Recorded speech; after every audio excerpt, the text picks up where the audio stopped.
পরীর সাথে সহবাস। লেখক মেহেদী হাসান। নিশ্চিন্তপুর গ্রাম রাজশাহীর বাগা থানার পুরনো একটা গ্রাম, যেখানে আধুনিকতার ছোঁয়া সামান্যই লেগেছে। বিকেলের পরপরই গোটা গ্রামটা কেমন যেন স্তব্ধ হয়ে যেত। বাতাসেও ভেসে বেড়াতো এক অদ্ভুত শীতলতা, যেন অদেখা কারো ছায়া। গ্রামের এক কোণে ছিল সেই ভয়ঙ্কর কুঠি আর কবরস্থান ঘেরা বাঁশঝাড়। গ্রামের বয়স্করা বলতো, ওখানে গেলে মানুষের আত্মা আর ফিরে না। সেখানে রাত নামলে পরীরা নাকি ঘুরে বেড়ায়। রিহান ছিল শহরের ছেলে, সাহস আর কৌতূহলের মিশ্রণে পাগল। ভয়ঙ্কর গল্প শুনলেই তার মন আনচান করত। ছুটিতে গ্রামের বাড়িতে এসে সে শুনলো বাঁশঝাড়ের সেই পরীর কাহিনী। কিভাবে এক মেয়েকে তার প্রেমিক প্রতারণা করে হত্যা করে বাঁশঝাড়ের পাশে কবর দেয়। সেই মেয়ে পরিণত হয় এক আত্মায়, যাকে সবাই পরী বলে ডাকতো, যাকে রাতে অন্ধকারে দেখা যেত সাদা জামা পরে বাঁশঝাড়ের আশেপাশে হেঁটে বেড়াতে। গ্রামবাসীরা বারবার সতর্ক করেছিল রিহানকে, ওই জায়গার দিকে ভুলেও তাকাবি না, ও তোর প্রাণ ছিঁড়ে নেবে। কিন্তু রিহান হাসতো, ভৌতিক কাহিনীগুলো শুধুই মনের ভ্রম। এই কথা ভেবে এক পূর্ণিমার রাতে, যখন চাঁদের আলো গোটা গ্রাম সাদা রূপালি কাপড়ে মোড়ানো মনে হচ্ছিল, রিহান একাই রওনা দিল সেই কুঠির দিকে। বাঁশঝাড়ের পাশ দিয়ে হাঁটতেই তার মনে হলো বাতাস যেন থমকে গেছে, পায়ের নিচের মাটি যেন নরম হয়ে উঠেছে। দূরে কুঠির সামনে সে দেখলো এক মেয়ে সাদা জামা কাপড় পরে মাথা নিচু করে দাঁড়িয়ে আছে। তার লম্বা চুল হাঁটু ছুঁয়ে যাচ্ছে। মেরুদে মেরুদে হাওয়ায় ওড়া চুলের ফাঁক দিয়ে কখনো কখনো একজোড়া গভীর কালো চোখ দেখা যাচ্ছিল। তুমি কে? রিহান সাহস করে প্রশ্ন করল। মেয়েটি মাথা তুলল। চোখে ছিল বিষণ্ণতা আর চিরন্তর এক আকাঙ্ক্ষা। ঠোঁটে মৃদু হাসি, গলার স্বর একদম নরম। আমি অপেক্ষা করছি সেই সত্যিকারের ভালোবাসার জন্য। তুমি কি আমার সেই ভালোবাসা? রিহান হারিয়ে গেল তার চাহনিতে। সে আর নিজেকে সামলাতে পারল না। নিজের অজান্তে মেয়েটির হাত ধরল।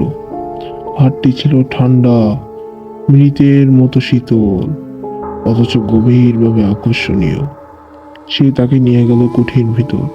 চারদিকে ভাঙা দেওয়াল, ভেজা মাটি আর বাতাসে অদ্ভুত ঘ্রাণ, পচা ফুল আর আগরবাতির এক মিশ্রিত গন্ধ।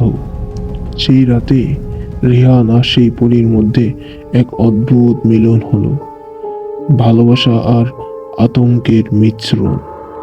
মেয়েটির স্পর্শে সে যেন জীবনের চূড়ান্ত সুখ খুঁজে পেল, আবার একই সাথে মৃত্যুর দংশন অনুভব করলো।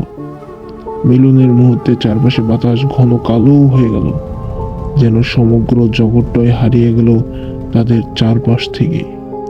রিহানের শরীর শক্তি হারাতে থাকলো।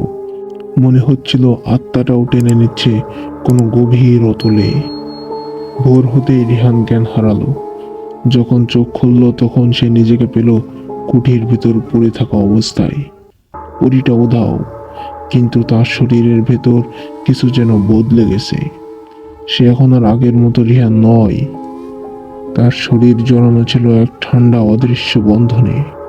চোখের পলক ফেললেই সে দেখতে পেত দূরে দাঁড়িয়ে হাসছে সেই পরী, আর সাথে সাথে ডাকছে তাকে। গ্রামবাসীরা পরদিন সকালে তাকে কুঠির সামনে অজ্ঞান অবস্থায় খুঁজে পায়। রিহান বেঁচে ফিরলেও তার হাসি মলিন হয়ে গেল, চোখে চিরন্তর এক শূন্যতা। রাতের বেলা মাঝে মধ্যে সে চুপচাপ বাঁশঝাড়ের দিকে তাকিয়ে থাকতো, যেন অপেক্ষা করছে কারোর জন্য। কিছুদিন পর থেকেই গ্রামের মানুষ লক্ষ্য করল রিহান আর মানসিকভাবে স্বাভাবিক নেই। তার চোখে মাঝে মাঝে অদ্ভুত জল জল করা আলো দেখা যেত।